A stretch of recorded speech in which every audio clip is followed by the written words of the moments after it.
High Influence podcast series tips. I have my good friend, Dr. Julie Pham, with us today. Sure to be a great conversation, really fun. You guys are going to be very impressed with what she has to say and kind of her mindset and experiences. And so, just to introduce, Julie is a founder and CEO of CuriosityBased, an organizational development firm based in Seattle. She is also an author of an Amazon bestseller, Seven Forms of Respect, a guide to transforming your communication and relationships at work. Dr. Pham has been recognized with numerous awards for her community leadership. She has applied her community building approach to building strong, collaborative, and curious teams. She was born in Saigon. Am I saying that correctly? Saigon, Vietnam, and was raised in Seattle. She earned her PhD in history at Cambridge University. That's awesome, very dope. As a Gates Cambridge Scholar, and she graduated magna cum laude from the University of California, Berkeley, as a Haas Scholar. She earned her real life, I love how you put that, the real life MBA by running her family's Vietnam language newspaper during the Great Recession. She has worked as a journalist, a historian, a university lecturer, a marketer, a nonprofit executive, and a management consultant. So welcome, Julie. How are you doing today, my good friend? I am doing so well and really excited for this conversation with you, Andrew. Yes, thanks so much for joining us today. All right, so we're just going to hop straight in. And, kind of first off, I just want to kind of know a little bit about and let the listeners kind of understand who's on today. Just with your background, your origin story from being from Vietnam, migrating to America as a kid and growing up in the great city of Seattle. So I've always found it really interesting just hearing kind of the backstory of people that I know, people that I look up to and good friends. So, for my sake and the listener's sake, can you just kind of talk about some of the challenges, kind of coming where you're from and moving to the States and kind of giving us that origin story for us today? Yeah, so a really important part of my identity is came to the US as a 2-month-old baby with my parents. We were boat people from Vietnam, fled communist Vietnam. And my parents started the first privately owned Vietnamese language newspaper in the Pacific Northwest. So, and then I never thought I would work at the newspaper. I eventually did come back and worked at the newspaper during the Great Recession. And I think although there are lots of challenges, I think that there are lots of opportunities too, because my parents always instilled in me that being a refugee is something to be proud of. Right. It's because refugees are resilient, we're creative, we're entrepreneurial, and really proud of our community. And I think of my parents as being hustlers among hustlers. Yes, and so absolutely. I talked to other Vietnamese Americans, to other Asian Americans who they were taught to be quiet and to not make much noise. And my parents actually taught, no, we should be proud of our identity. And so I just share that because even within our refugee community, there are lots of different perspectives, and also the way that people look at us too. Because I think that sometimes like, oh, you don't have this or this. And it's just, yeah, but we have so much too. Mm-hmm. So I was always given that optimistic outlook. I love that because, especially for minorities and, people of color, especially in America, we're taught to kind of play the background all the time. Be humble, don't speak up, don't speak out, be careful, in certain spaces. And so that's really dope that your family had kind of a different perspective and mindset of like, be ambitious, go out and do what you can do and, don't sell yourself short. So I think that that's really awesome. And shout outs to your parents and your family for having that mindset. That's awesome. Mm-hmm. So one of the conversations that I think is funny, but I think it cemented our friendship, in a lot of different ways. It was definitely kind of the start of many, many conversations that you and I have had. And embarrassingly enough, I shared this story with you about a time where, I had mistaken an Asian person as being Chinese that definitely was not Chinese. But, in my ignorance, I just made that assumption. And, you were able to kind of unpack what that is for someone who may not look like you or someone of a different background and, what it means to not be ignorant and exposed, or be exposed. But like, can you talk about that time and kind of Yeah, I mean, I your just love most? that because, and I also love that you brought this up because I think it's just we all have these lived experiences, and you taught me so much about what an African American man growing up in the South has experienced, and I learned so much from you, right? Hmm. And like, and you told me, well, in the South, everyone who's Asian is referred to as Chinese. I'm like, okay, so Yeah, I never saw that as a negative thing. I just saw that as that was your experience. yeah, Right. And yeah, I don't think of assumptions as, I know a lot of people think of assumptions as negative. I actually think of assumptions as something to be curious about. And they are just part of how we see the world. And there's so many, I actually much more interest in why do we, given some skeleton information, we will fill in the blanks. What yes, is it about our background that we fill in the blanks the way that we do, right? You see an Asian right, person, you fill in the blank, oh, they're Chinese, right? But that's right, because that's what Asian folks were described as in in the South. So yeah, I never felt bad about that. It was just, and I loved how you actually kind of actually acknowledge, oh, I don't know if that person is, and um, because I think that today what's really hard is people are so embarrassed to be wrong. hmm, There's so much fear about being wrong and being accidentally offending someone, and yet right, that's how we learn. exactly, Right. And so, and I think we go around censoring ourselves and then also feeling worried that other people will censor us and that we can't make mistakes. And right, yet, I mean, all of my work is around, well, how do we learn together? mm, And because also people are going to, different people are going to care about different things. Like I know some people are just, I want to be called African American. Others like, I want to be called Black. Right. right, Like yeah, what is it? It's both are true. Right. Like yeah, for me, exactly, a lot of Asian Americans don't like to be asked the question, where are you from? I actually like to be asked that question. hmm, And, there's so much focus now on the impact. yeah, Oh, you have to really think about the impact. But like what that doesn't recognize is impact is going to land, different people are going to be impacted differently. right, right, yeah, no, So, yeah, I yeah, mean, just that and so for me, I felt really proud that you trusted me to share my culture with you and that you were also really interested in that because I think that there are a lot of people who aren't interested in that. And so that's what I always really appreciated about our friendship, that we just have this mutual desire to learn from one another. yeah, no, it was a really cool experience for me, because of the intentionality, you don't get that a lot, especially when we talk about different races and different backgrounds. There's not often times where someone of a different race would say, okay, it's totally fine that you had that bias or that assumption. It's totally fine. But here's what you can do, and activate something in someone through the process of exposure and learning. And I think that's just such a beautiful thing. I wish everybody had the types of experiences that I've had, just with our friendship, because I just think it's beautiful, man, and it has impacted me so much, and really opened my eyes to Asian culture, which is such a beautiful thing. And just, the layers and layers from different areas, whether it's Southeast Asia, or Japan, or wherever it may be. um, but you started exposing me to your culture in a very intentional way, and I was just like in for the ride. I'm like, this is awesome. And I remember our times in the national district, and we would just go through the markets. And there was one thing that stood out to me that I just did not know about the Pacific Northwest, and like, just the internment camps, and just how horrible that was for Asians to come to America and move into situations such as that.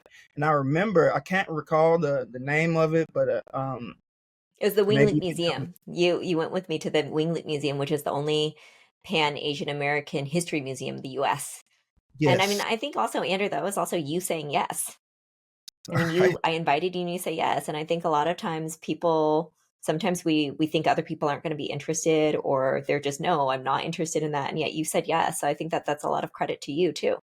Well, it gave me empathy in a way that I didn't know that I needed it.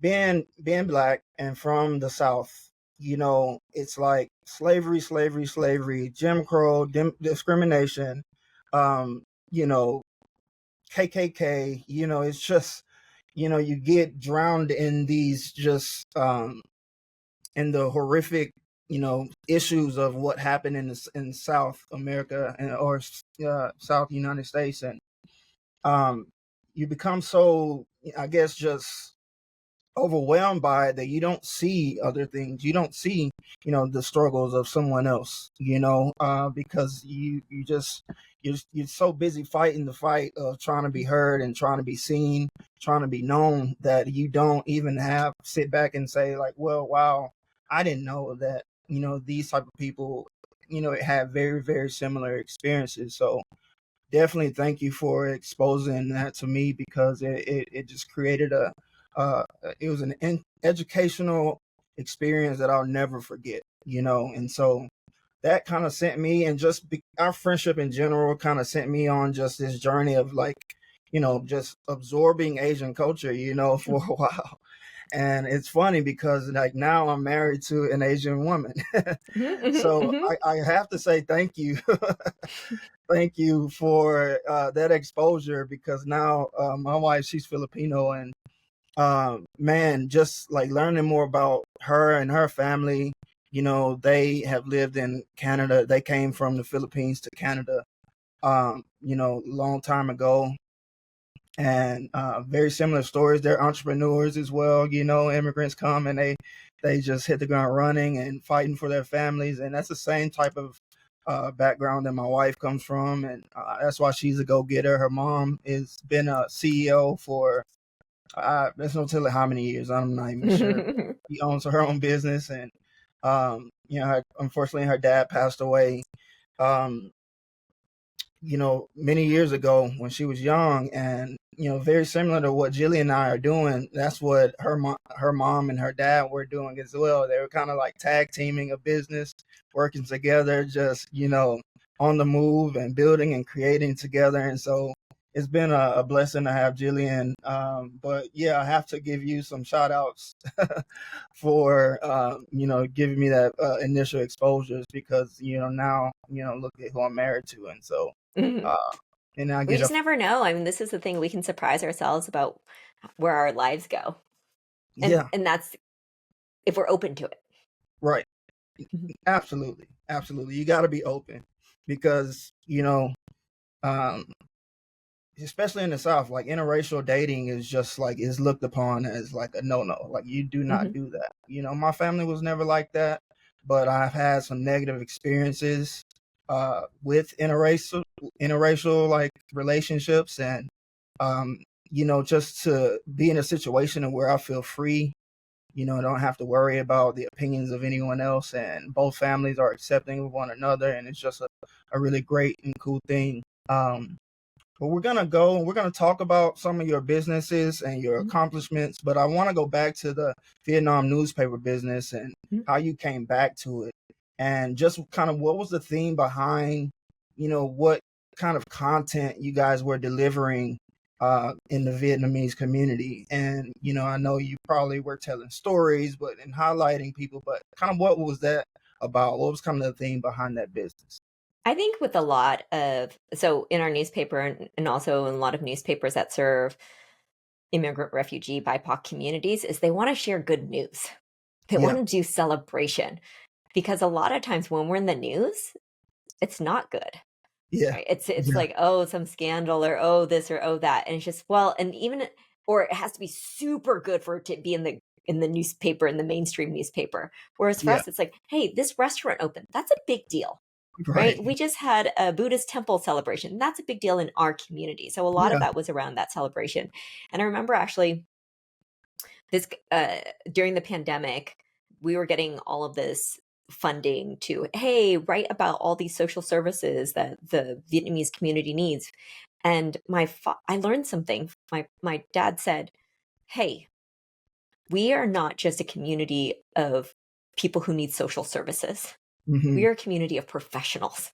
That's So I awesome. don't want people to read the newspaper and think this is just for people who need handouts." Right. So we and I mean, this is the thing where we can still be learning. I had worked at the newspaper for years and I had left. And the fact that he was pointing that out to me just a few years ago, it's like, oh, Yeah.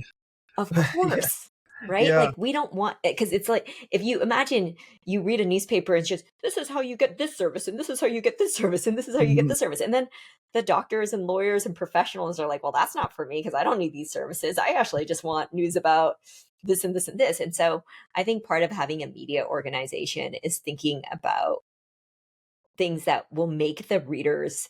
I mean, it's really about a community. And it's Yeah. just what do you do to help people feel proud to be part of that community? Yeah. That's the connection part. My parents started the newspaper because they saw a business need. They saw our Vietnamese community is growing. They want to buy from other Vietnamese people. I've Mhm.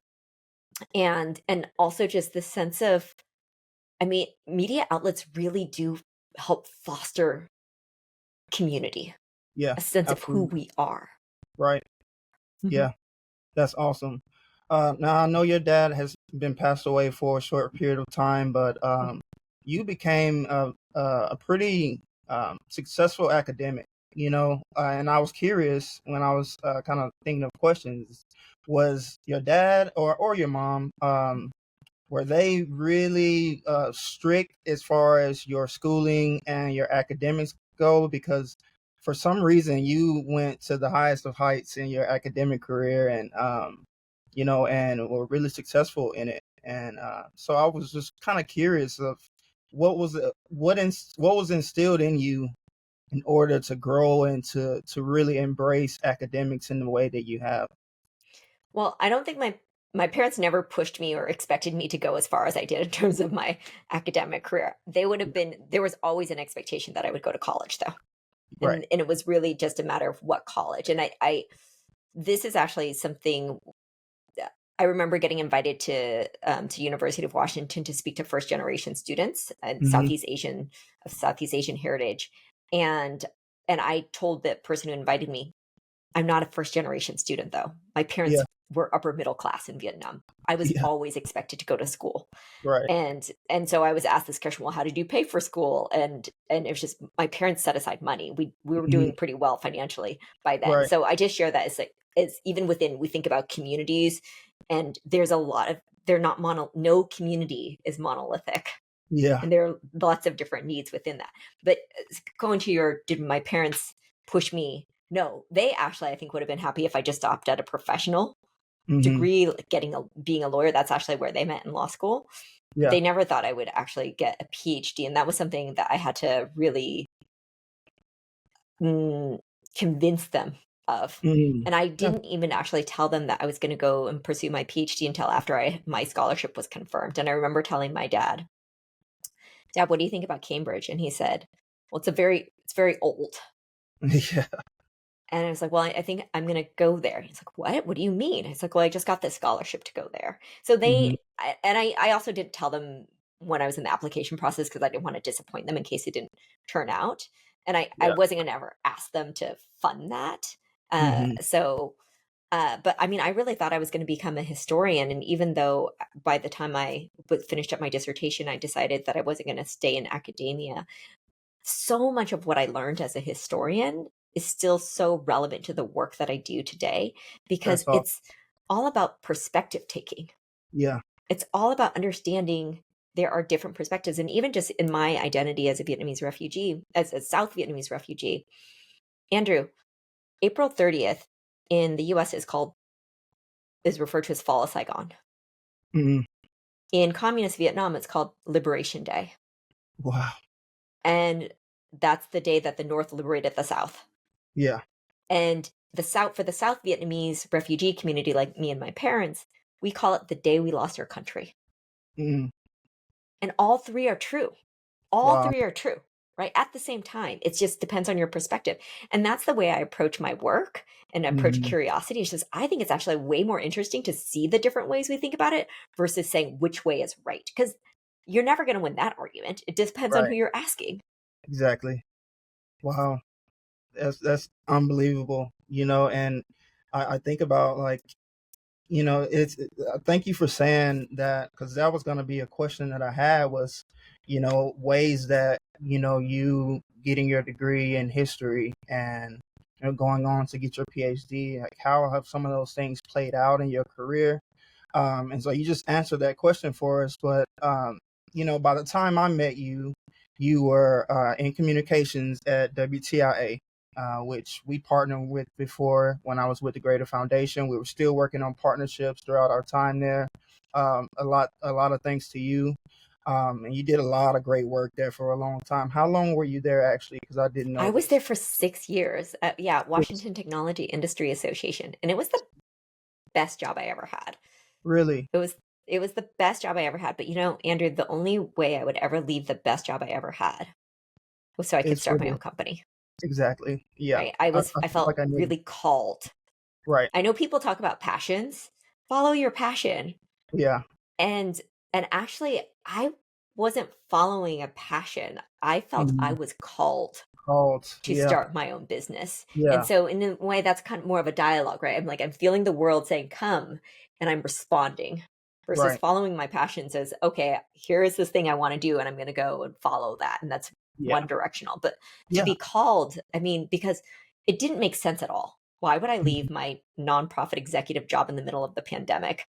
Yeah. Why would I do that? Right? Nuts.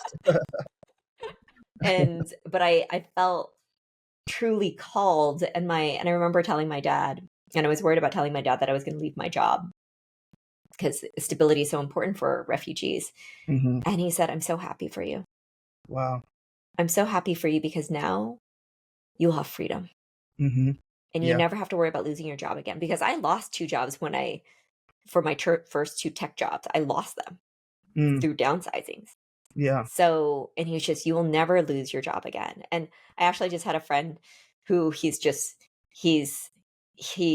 about to get laid off and he's thinking about a stable job. And his wife is like, no, we got to start a company. Let's start this company. And he's like, but I Hmm. really like stability. And I told him, the only job that will guarantee that you don't lose is the one that you create for I yourself. mean, great for yourself. Because Absolutely. you can always lose your job. Hmm. Yeah. And that's No. really what my dad was saying, and I was so surprised because I didn't think he was gonna say that. Hmm. Yeah. That's awesome. Yeah. Entrepreneurship is definitely a calling. I love how you kind of separated the two between a calling and a passion because the calling is something that you may not even want to do it. You may not even have like the eagerness or I would say calling is a conviction, but you may not have that desire to say, man, I just want to run my own business, but when you feel pulled to something, to where you can't sleep and that's all you kind of think about, that's all that's on your mind, and then all of these little nuggets start to come and kind of nudge you, and then it's like, okay, once you start listening and then you do it, you have to.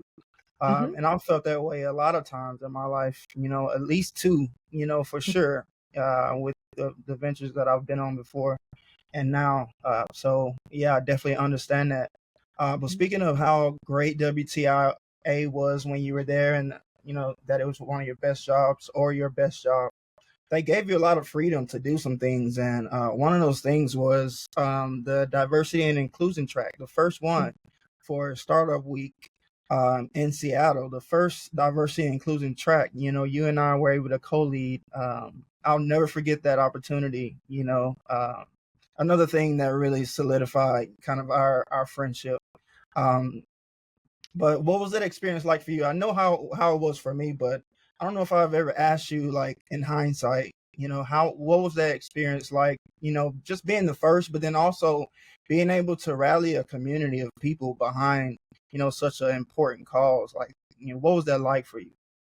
I thought it was really fun. I think we each brought our own networks and our own perspectives, and it was really fun, even just as we approached it going in and inviting people, and people would see us, and like, "Oh, Didn't like, expect tall black that. man, short Asian woman," and they're like, like, and Yeah. it's just like, "All right," and we were pairing together, and it was so clear that we had chemistry, Hmm. and so I think that it was super. I think we were really embodying the spirit of inclusion that Yeah. we were talking about, and Right. not just because I know that one of the things that we we did was we said, we're going to have the moderator be someone from a different community, Right. right? Because we had this, like, it was not all Asians are the same. So we had someone Southeast Asian, East Asian, South Asian, and then the moderator was Mexican American. Exactly. And the for the women panel, we had a male moderator. Hmm. And so I remember that we were just so thoughtful about that. And then we had that really funny learning how we were just Black and brown entrepreneurs, and then we found out that the moderator was actually Latino, and he You know, just yeah, and he did, you and said it we right were there on the panel. right, and we were both, what, you are? And then no one else, because he was a pretty big person in the tech community that we went around. I was like, did you know he's Latino? I was like, no. So I felt like we were kind of revealing that too. Yes, So yeah, it was fun. that's funny. Yeah, such a great time. I learned so much, and of course, it was a joy working with you, and it also gave me the opportunity to build some relationships as well, because I was still fairly new to Seattle. Mhm. So it was just a great time, one of the experiences that I'll never forget. So thank you for walking alongside of me with that, and I learned a lot from you during that time, and just how to organize, how to rally and mobilize people, and just it's almost like I've always seen you as this person that like people just can't say no to. People can't say no to you. And that's something I think you use it, like that's a skill that you have. It's Well, like- you know what my parents taught me is how to ask for help yeah. and how to do it in a way where people feel honored. Hmm. Right, and because it's also being very mindful about what am I asking for, because you don't ask them for something that they can't give. You don't wanna embarrass them, right? Exactly. And, like, it's also, wow, they really do have this precious gift that you're Hmm. asking them to share, Yeah. and that you will also help spread that too. And I feel like in the Vietnamese community, that's how we were able to do so much with so little, because Hmm. we asked for help, and Yeah. that asking for help is actually an invitation to deepen a relationship. Hmm. It's not this transaction, actually, it's an opportunity to bond, because it's asking for help is actually way harder than offering help. Yeah. Right. That's exactly right. And so, and I think people empathize with that. Oh, it's quite vulnerable Hmm. to Yeah. do that. Yeah.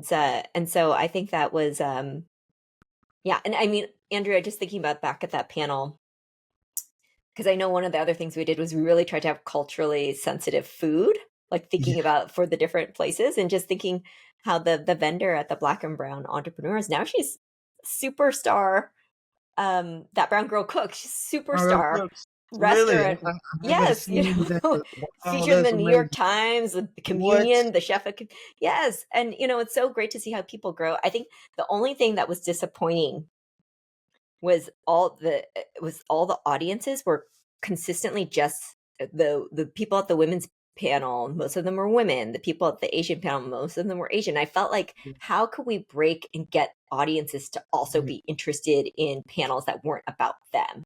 And I Right. mean, I know you and I talked about that, because we Hmm. could see it so evident. It's just, how do we get some people to be interested? And maybe that's also maybe they felt that they wouldn't belong either, and Hmm. that's, I Yeah. mean, and I think that's, you and I were kind of embodying that. Let's go to different groups Hmm. and show up, because it's really Yeah. just show up. Yeah, it's interesting. Yeah, not when you say that, because you don't know if it's this feeling of like you said, belonging, and if it's just like associated with, oh, those are my people, so that's what I'm gonna go listen to. Uh, Hmm. but how do you take that next step for someone to look at that agenda and say, I don't know enough about this community, so I'm gonna go and I'm gonna learn something and Hmm. embrace difference, and so yeah, I And feel like that. Go ahead. yeah, I'm also thinking about taking the invitation, right? Because, like, I would invite you to Asian things and you said yes, even though Right. you probably guessed that you would be the minority. Yeah, for sure. Right. And Yeah. so, and I think that sometimes, and when I get those invitations, I say yes. And then Hmm. I go, and I mean, I remember going to a baby shower, and I wasn't just the only Asian person. I was the only non-black person there. And it was a Yeah. baby shower, right? Right. It was like, all Yeah. right, I said yes though. Yeah. And No. how often do we think, oh, I don't know if I'm going to like it, or I don't know? Because I actually think it's a really good experience to be the minority. Hmm. I Yeah, think it's humbling and we it learn so is. much. It really is. And one thing about me is that, I was always like that growing up, where I just didn't mind to be the only black person in a room. I don't know what it was about, because my siblings looked at me weird, like, why are you hanging out with them? Hmm. Like, Hmm. why Hmm. are you going to this event? Why do you go to that church? Or why do you have this best friend? And I was a lot of times in environments where I was the only black guy there. And Hmm. so I think through me being willing at an early age has helped me both professionally and personally to be able to be comfortable. But how do we, with people who haven't grown up in that type of way, like, how do we get them to be comfortable with that idea of, like, man, I'm gonna be on an island, and everybody's gonna be looking at me like, why am I here, Hmm. and how do we switch that narrative to making it be a positive thing, um, but Well, and it's, I those, think also letting go of sometimes it's not always about me, yes. right? And if I'm feeling awkward, other people could be feeling awkward too. Hmm. And maybe I'm thinking that it's way more awkward than it is. It really is, yeah. Exactly. So it's just, and I mean, there's also like, even just in different cultures, we just have different expressions, and sometimes we think. So I'll give you an example. I remember a friend of mine who I used to volunteer with on the National Association of Asian American Professionals. He asked me to be a reference, a job reference for him. And so someone called from Microsoft and she says, "Well, what do you think about him?" And I sang his praises, and then he said, "Well, it's just he doesn't seem that passionate about the job." I said, "Oh Mm. no, that's just Asian stony face. It's just he's just being monotone. It's not." And this is, how do we remember that just because people aren't as expressive or communicate the way that we do doesn't mean that they don't care. And I Yeah. I mean, I'm totally, Andrew, when I am presenting and if I'm not getting lots of head nods and physical because I am so expressive myself, this little inner voice is like, they're not interested, they're not interested. And then this other voice is, no, Julie, people express interest in different ways. Calm Oh, down, right? yeah. And and so I will feel that, and I have to remind myself, Mm. I just have to be me in this, and I can't. Some people are just processing. That's why Yeah. they're not maybe as expressive, and that's okay. Right. I believe that's a flaw, like, professionally, with just the larger system, because, I may be wrong by this, but, it seems as if, extroverts, those who do, like, express in a very excited and, just a very passionate way, um, at least on the outside, it seems like that they usually walk into situations where they can see success, more than the quiet person, who thinks introspectively and a bit of an introvert, and don't have to be the loudest one in the room, only speaks when spoken to, or whatever it may be.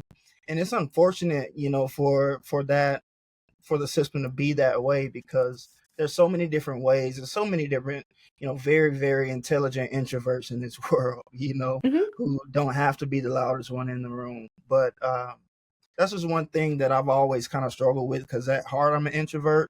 But I've over time taught myself to flip a switch, like, even with this podcast, I was terrified, I'm like, am I really going to do a podcast? And I had to talk myself, like, into it. It's like, no, because you already feel the calling, Mhm. follow the calling, Mhm. although it may be uncomfortable, but you have the tools, you're going to learn as you go. It's gonna get better and better, and these are things I have to tell myself, Um, but going back a little bit about diversity, equity, and inclusion, when I was at Oklahoma State, I noticed this big shift from the time I was in Seattle. I think I left Seattle in 2018, um, and let's see, by the time I ended up leaving Oklahoma State in 2023, during those years, there's a I thought, and I'm very interested to hear, your perspective on this, because while I was in Seattle, diversity and inclusion was such a hot topic, especially in tech, because the numbers came out based on like how many people of color that you have on your team or in your company, and those numbers started to get blasted everywhere. So, left and right, you had all of these different diversity and inclusion initiatives. Everybody talking about how inclusive they are now. It's such a, one of those terms, that uh, it became catchy, really catchy when it came to business. And over time, I saw it more and more. It became, or I guess it became less and less more important. Within those 5 years, it seemed like it became just a box to check. That's kind of what my perception has been. I'm interested to see, like, where do you think we are in the conversation with DEI, just like in your world, but then also nationally? What state are we in your opinion? There is this Kelly Johnson. She's based in Dallas. She does this really great analysis of the state of DEI, and she compares it to economic boom and bust cycles. Mm. And so she's just, this we're in a boom, or this is the recession, this is the dip, and she's actually traced it, these ups and downs, and now we're in a dip, and then it was really hot during George Floyd, and then it went down, Yeah, and so if we can, so it never, just like the economy has boom and bust cycles, yeah, DEI has boom and bust cycles, and it will go by different names too, and yet it is resilient, just like the economy. It will come back mm, up. come Maybe back. it'll be flavored differently. So Yeah, I guess that's one way. It's just, look, it's not, people say DEI is dead. It's not dead. It's right. like saying the economy is dead. No, Hmm. it's just people are having reactions to Yeah, it.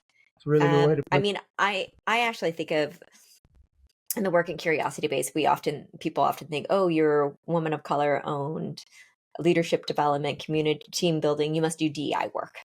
And I actually don't describe our work as diversity, equity, and inclusion work, yeah. because that's very, I mean, if we broadly describe diversity, equity, inclusion as just about culture building, yes.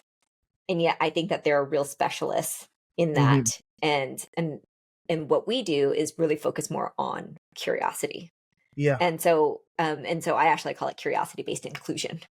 I And love it. in that, you were talking about these boxes to check. And I think that that's actually because people want something really tangible. They Hmm. want something measurable, and they don't want to do the wrong thing, which is why, oh, we have to have all these boxes, right? Right. And I remember actually interviewing for a government contract, and the government, and it's government, so it's very precise. It's just, which of these boxes do you do? Yeah. and and what are your strengths and what are your weaknesses? And so when it said weaknesses or what we don't do, I went through the list. I'm like, I don't do gender. It's not about this. It's not about this. Yeah. It's not about this.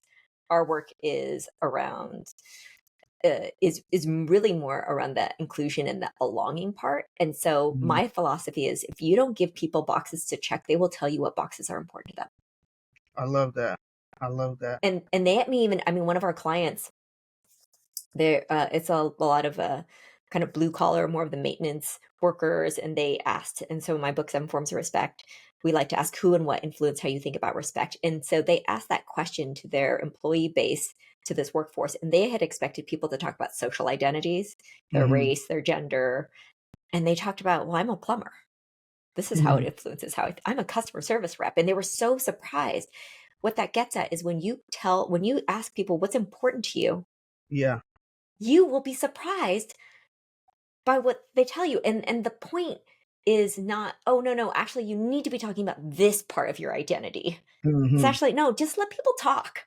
And Yeah. then they'll get used to talking, and maybe they'll share other parts of their identity, because we Hmm. actually belong to multiple cultures, communities, and identities at the same time. Same time. And Yeah. some are just more dominant on some days, some hours than others. Doesn't Hmm. mean that I am not this, or I'm downplaying this. It's just depends on my mood. So, Yeah. and the curiosity based inclusion part is, how do we feel free to ask each other those questions Right. versus versus feeling afraid. Hmm. And I think that there's such a fear of being wrong. Yeah. And I mean, I Yeah. think cancel culture has really actually hurt DI. Oh, absolutely. Absolutely. Everybody tiptoes now. Mhm, And it's unfortunate, you know. Um, but I love the space that you're in. It's such a niche, area. It's very different, I believe, than a lot of what I've heard before in the past. And I know with Greater and with Now I Influence, there was always some type of inspiration that led me to building something out, or just start taking notes, and just writing, and then seeing what sticks, and seeing, kind of where my heart was taking me.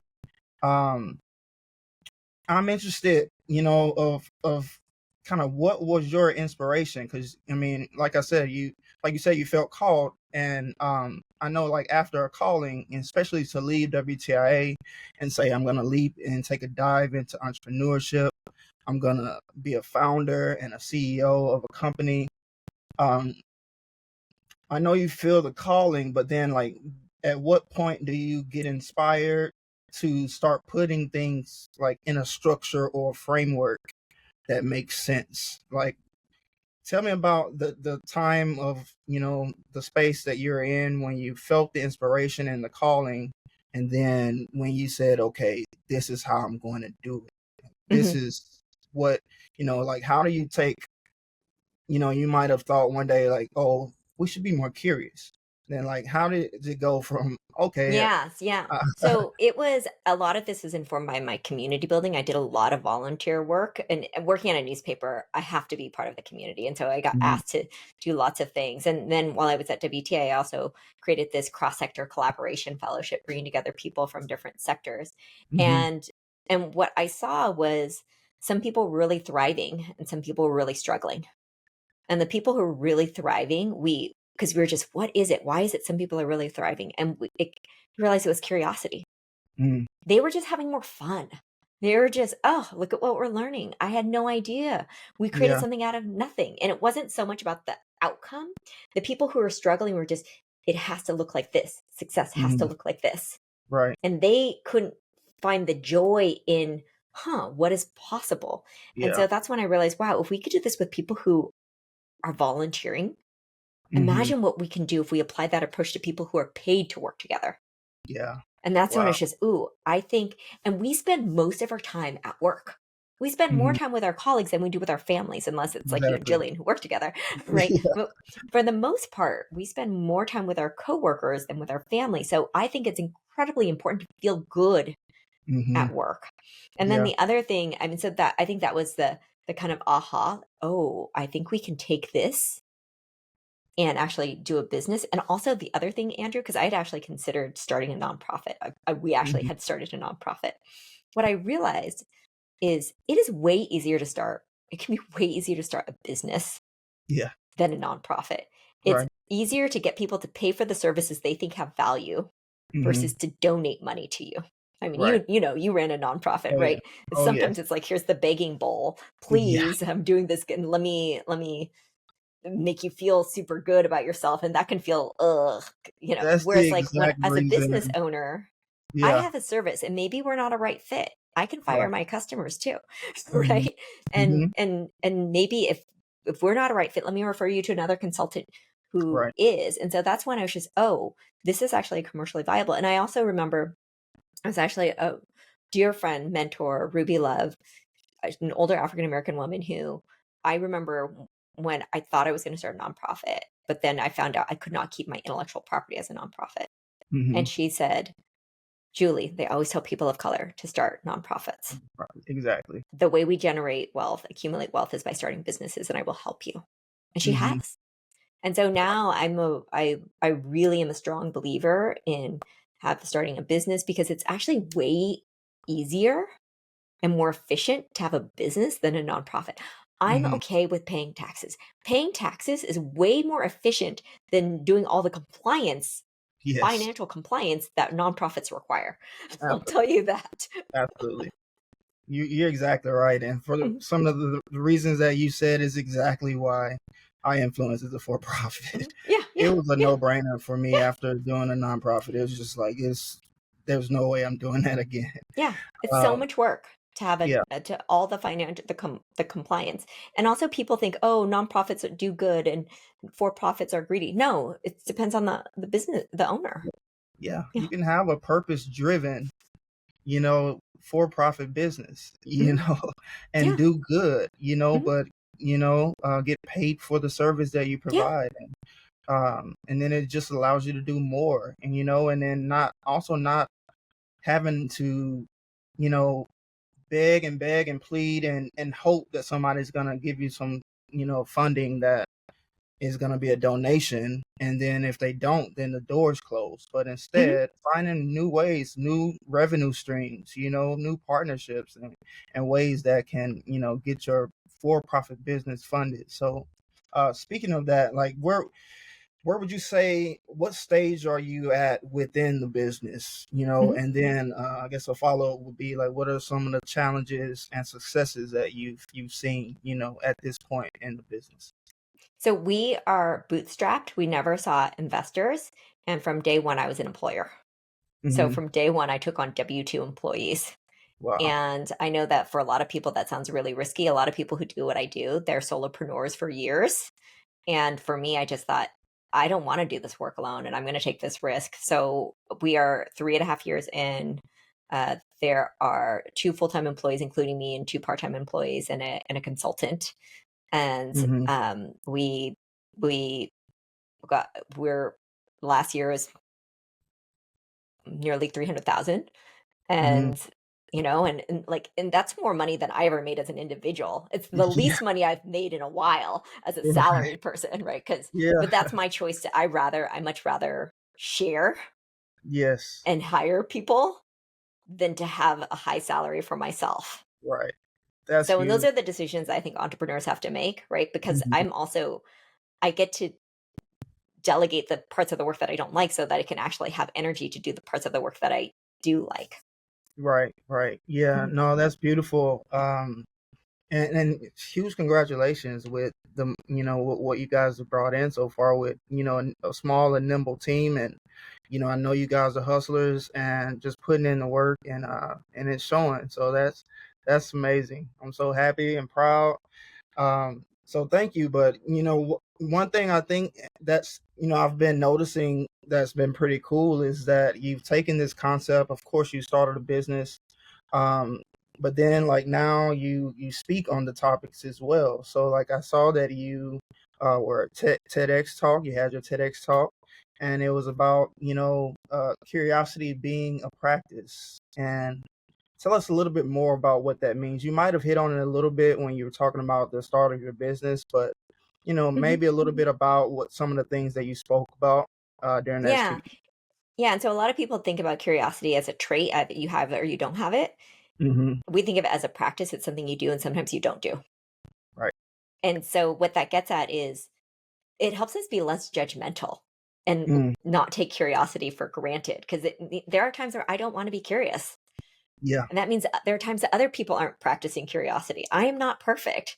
It's actually a Hmm. way for us to give each other grace and to also give ourselves grace. There are times I am being closed minded. Yeah. How do I Yeah. acknowledge that and admit that? Because that's actually requires humility to do that. So Hmm. that's so the TEDx talk was about the difference of what we expect to get and what we actually get, and how do we cross that gap?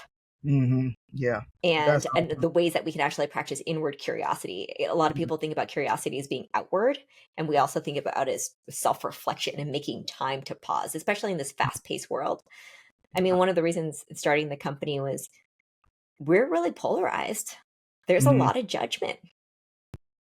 Yeah. And I felt called to take my experience, which is I actually have friends from a lot of different communities, and I think that that's possible through practicing curiosity. Yeah. Yeah. Mhm. No, I love that you say practice, because when I think of practice, I think of, of course, when I played football and we Mhm. had practice, Mhm. Mhm. or working out or training, but it's like getting reps. It's like the repetition, daily decision to be curious. I think Mhm. is so important, and that sounds like the work that you get to do is like, how do you inspire and then give people the tools to say that I'm going to give a rep of being curious today, or Mhm. during this conversation, or in this group setting. Like, how can I be more curious and on a day-to-day basis and getting my reps in? I really Mhm. love that. Mhm. And just as far as spinning things out, one of the first things that you did, which I really commend you for, because I think that anyone who makes this decision is a maniac. Not really, but no, but you became an author, and I think it really complements the work that you do, and far as giving a guide map and a roadmap for people to understand, like, how respect is connected to being curious as well. And so you wrote an Amazon bestseller, Seven Forms of Respect, a guide to transforming your communication and relationships at work. Um, Choosing to write a book is not easy. And I want to know a little bit about the book, but first, how did you come to the conclusion to say, I think I'm going to be an author, I think I'm going to write a book? And what was that process like to sit down every day, take time out of your day, you know, very selective time, and just each and every day Mhm. write something down? Like, what was that process like? Well, so every author has their own journey. I am a big drafter. And I Yeah. also like to have other people be part of the journey. I mean, this is why I have employees from get-go, right? So I wrote the book in 3 months, and every weekend I was writing, and I had 3 to 5 people commit to reading it each week, a different draft each week. And Hmm. so it was, and I was constantly getting inputs because I'm so interested in how different people see things. And so in the end, there were a lot of people who actually touched the book. I mean, even when I did my TEDx talk, I had 70 reviewers for that. Wow. Wow. So, and so I'm very much of a feedback hound. And Yeah. so what you see is the product of a lot of reactions, which also forces the nice thing about getting so much feedback is I have to be really clear on what I want because I'm never going to be Hmm. able to make all of them happy. Right. So I have to be so clear on what my vision is. And I think that with the book, it's just this is going to be just the first edition. It was Hmm. published in 2022. We just actually, this is the month of the second book birthday. And I really thought of it as also, it was also an entrepreneurial journey because it was about setting my own terms because I Yeah. self-published the book. I did Right. an Indiegogo campaign to raise money for the book. I Hmm. actually ended up writing this letter to the book before it came out, and I called it Dear Book. And it was, I mean, I don't have children, but it was just the world, you're about to get released in the world, and the people are going to have opinions about you. But Exactly. I want you to know I'm proud of you. Hmm. I'm Wow. proud of you, no matter what. And a Yeah. lot of people, I had 300 pledgers that Mm. took a village to support this. Yeah. And I just Yeah. think oftentimes how people say, well, I need investors, or I need to have a partner before I can have a kid. I need to have this. These Hmm. conditions need to be met before I can do something I want. And it's just, I think we just have to reframe how you get there, Yeah. Yeah. right? Because they're just different versions. And Hmm. this is kind of thinking about the how do we be an influencer? It's just, well, perfection, you got to let go of perfection. That's the first thing. Oh, So, is absolutely. so yeah. Yeah, you have to let go of perfection, and I remember we did this practice where we when I was at Oklahoma State, where it was about giving and receiving feedback. Mhm. And so we had like a program throughout the day, and we had to be observant, of the people in the room and how they were operating, how they were responding, and then you had to give them like really like feedback, direct feedback, Mhm. and then receive it as well. Mhm. So I don't know how you did it, but like, to for a speech to send it to 70 people, and first off, like you said, you have to know exactly what you're looking for, but 70, I'm sure that they weren't negative, but like, to Oh any no, time there were of, some that were super negative, oh some that were gosh. just so negative. I mean, some where I had one person who was just, I don't understand this at all. She actually stopped me 2/3 of the way through Oh my and gave me goodness. some feedback. And I actually took two and I said no to the third. Hmm. And this is the thing. all of feedback is truly a gift. And it was just, oh yeah, I'm not being as clear. But that thing, that particular person wanted me to quote someone on Curiosity. I'm like, no, I'm going to use my own words. I'm not going to quote Yeah, someone use your else. own words. Yeah. So, but I took the other feedback, and it's all of that is really interesting to me, because for me, it kind of goes back to the perspective taking. I take it as, wow, they saw something I wouldn't have seen because it's I'm informed seeing by it. their lived experience. And that's Yeah. so cool. Yeah. Wow. That is just so amazing. I'm just so proud. At the end of the day, I get to see your journey and just look back and look at it with a big smile on my face and just like cheer you on from the sideline and just like, man, and we've had our conversations. Like, I remember we were talking. I can't remember what the topic was. It was about when I called and asked if you would join me. We had a conversation. I think it was about disappointment. Do you remember this Oh conversation? yes, absolutely. I was talking about the relationship between disappointment and hope, and how Yes. you can only have disappointment if you risk hope. And you Hmm. can only call it a hope if you if you can only have disappointment if you initially had a hope. Right. Right. And you can only call it a hope if you risk disappointment, that there was a chance you weren't going to get it. Otherwise, it's a wish or it's an expectation. Exactly. And how scary it can be to say our hope out loud. And that's what entrepreneurs have to do. They have to Exactly. say, I want this thing. Hmm. I want this thing. And a lot of businesses do fail. A lot of first businesses do fail. And how do we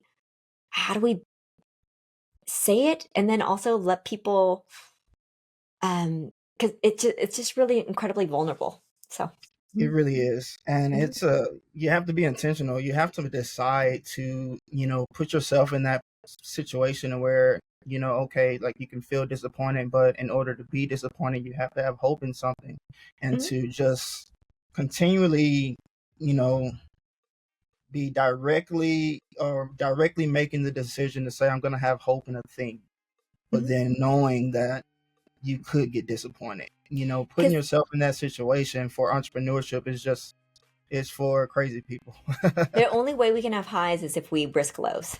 Yeah. That's the only Yeah. way. We cannot just be high all the time. We have to Right. risk the lows, and the lows are going to come. And we just have to. This is what I watched from my parents. It's like entrepreneurship is a roller coaster, and we just have to agree that this is we are on it. And I don't want to numb myself to those Hmm. feelings either. Yeah. Yeah. Because I think some people are just, oh, there's no hope, there's no disappointment. It just is. And it's like, no, there are highs and lows, Hmm. and I'm feeling it, and that's okay. It's It's okay okay to if I feel it. feel the lows. Yes. That's It's part of okay. life. Yep. It is. It is. Well, thank you so much for your time today. Um, we like to finish our podcast with, you know, our guests kind of making a power statement. And this is not only for our listeners to leave this podcast from listening to, leave with, okay, and I know exactly what Julie Pham stands for, but it's also for our guests as well to just, it's self affirming, but then also it creates a sense of direction for yourself. Not that you don't have it, but I guess it kind of doubles down on what you already know that you do, but in a sense of influence. So, would you kind of fill in this statement for us? I am Julie Pham, and I influence blank. I am Julie Pham. I influence practicing curiosity. Awesome. I knew that's what you'd say. No, that's good. That shows that you're on a mission. You're focused. So awesome, Julie. Thank you so much. I appreciate you being on here today, and I hope to see you soon. And yeah, we had a good time, and so thank you guys for listening today. We had our great Julie Pham on with us today. Just know that this episode will be broadcast and published here in about a couple weeks. Episode 7 on the I Influence podcast series tips, and we'll see you guys next time. Take care.